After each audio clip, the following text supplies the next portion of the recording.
Hello mga kumari kong mahal. Maayong udto. Maniudto ta ninyo mga kumari. Ang ulam ni kumaring Alma nyo is pritong isda, pritong galunggong tsaka inadobo kong sayote. Inadobo kong ano ba to? Sitaw. Batong ba batong. Tapos napo ko hilaw nga batong. Ang batong nga hilaw, pag kanuon ninyo to, para siya ang lasa niya, para siyang manina hilaw. Para ka lang nagpapak ng manina hilaw. Promise, subukan nyo. Sabihin nyo sa akin, sinungaling ako, yun talaga ang lasa. Para talaga siyang, manina hilaw. Tapos yung kanin ko mga kumari, shirataki rice yan. Ibabad lang to siya sa tubig ng mga 5 or 10 minutes. Pero para sigurado ka, 10 minutes na lang. Kung ayaw mo ng low carbs to siya mga kumari. Siyempre ako mataas ang blood sugar ko, kaya kailangan ko to. Kayong nga mga nagda-diet, i-ano nyo to, sa sa Shopee.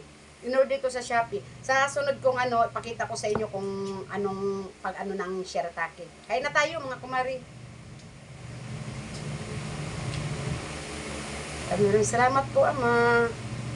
Para rin naman siyang malaki to. Para pa rin siyang kanin din, pati lasa niya. From kanin na kanin pa rin. Kasi lang di siya sinasaing. Low carb siya. Babad mo lang siya sa mainit na, yung bagong kulo na tubig para lutong-luto siya.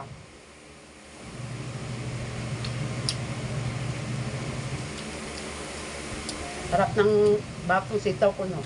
Sarap ng sitaw ko. Yan na luto, gusto ko.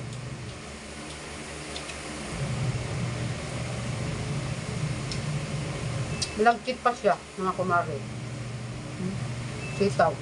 Hilaw na sitaw.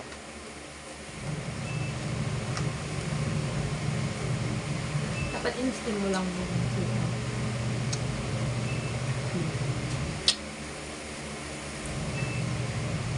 Thank you for watching, guys. Mga kumari kong mahal. I love you all. Bye, Jessic.